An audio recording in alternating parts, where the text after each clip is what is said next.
This is my E53 X5. As you can see, it's not exactly your average E53. Today, we're gonna go over what it took to get here, what I've done to it, and really what it is today. This is what we call the Ultra X5. We did a whole build series on it, and you should watch those videos. But for now, we're gonna go over the whole thing, front to back, and give you the rundown.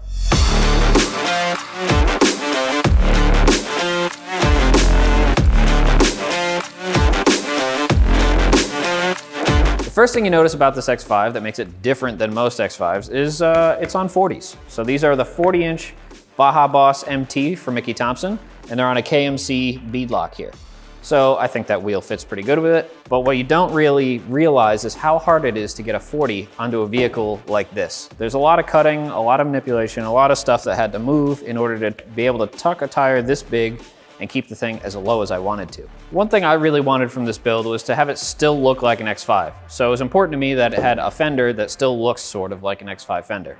So you can see I still have like the body styling lines here all in place. I've got the little kink here. I've got some trim I manipulated back on, and it flows pretty well.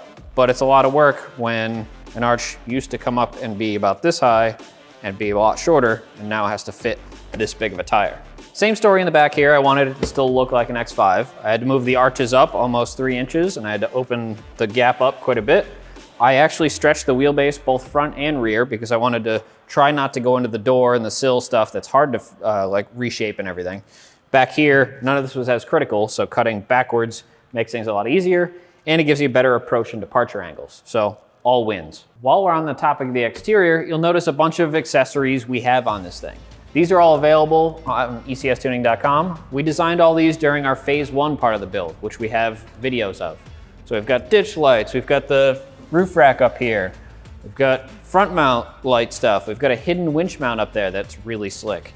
We've got rock sliders here. And these are all rugged parts that will bolt onto your X5 if you're not going this big.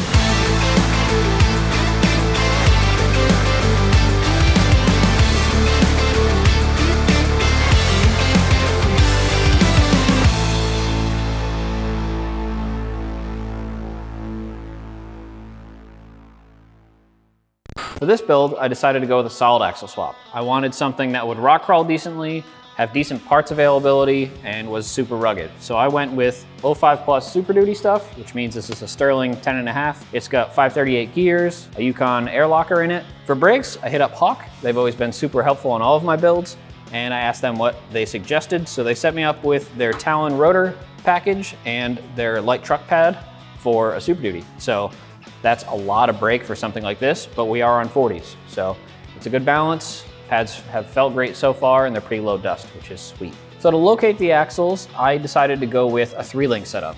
So I had specific geometry requirements I was trying to target so this thing would actually handle and crawl and work the way I want it to.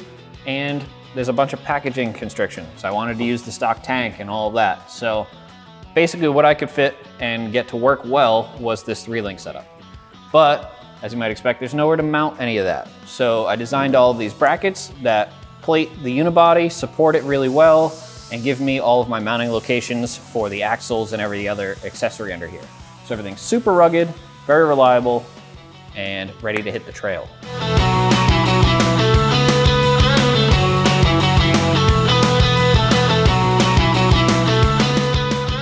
Up front, we have the 05 Plus Super Duty 60. So this is a very rugged, available setup, huge outers here. A similar 3-link setup to in the rear, so it works very well and is a balanced chassis geometry-wise. It's got 538 gears as well, also the Yukon air locker in this. The difficult part was sorting out the steering. Trying to keep everything as low as I could meant I didn't have a ton of real estate on top of the axle to figure all that out. We had to go from a car that was a steering rack to a steering box. So the steering box is up here to actually actuate the knuckle out here through travel and not have any bump steer. So there's a bunch of work with the panhard and that drag link trying to get that to fit. And on top of that, turning 40s, especially in a crawling scenario, is a lot more work. So I went with this hydraulic assist setup I designed. So this is a double-ended ram in the middle, We're bleeding off pressure from the steering box to this ram to give me more power to turn these tires. So trying to control a body and this much hardware suspension-wise, I ended up hitting up Bilstein about their off-road coilover line. So we have their 14-inch travel coilover here, and we have their triple bypass as well, and then an air bump in the back here. So that should control everything in bump at high speed, low speed, all the different things we want to do with this. The difficult part is trying to package a coilover this large in an X5. So getting it as low as I could on the axle meant I still had to come out the hood quite a bit to keep it as low as I wanted. Same story in the rear with trying to package coilovers that large. I ended up making these kind of doghouse guys that weld into the body here, and they tuck just behind the rear seats. It was important that I keep as much interior as possible. That's really what I wanted out of this, including the rear seats. So everything's very cozy, but packaged.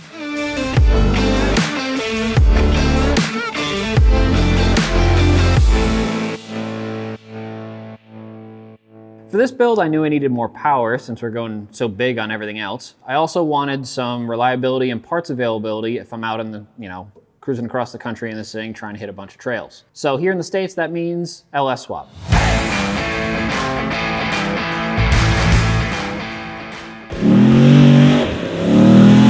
This is a Texas Speed 408 stroker, which makes it about a 6.7. That should give us all the power, reliability, sweet noises, and awesomeness that we need out of this thing.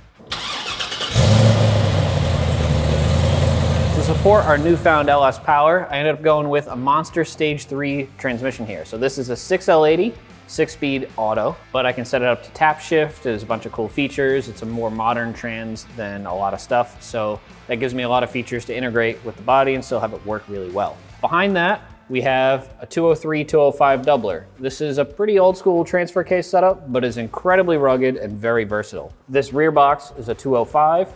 It's twin sticked, which means I can independently operate front drive and rear drive in both high and low. So if I need to do a front dig, I can put it in just front wheel drive. If I need to drive down the street, put it just rear wheel drive, or both. In front of it is the 203, that's the doubler.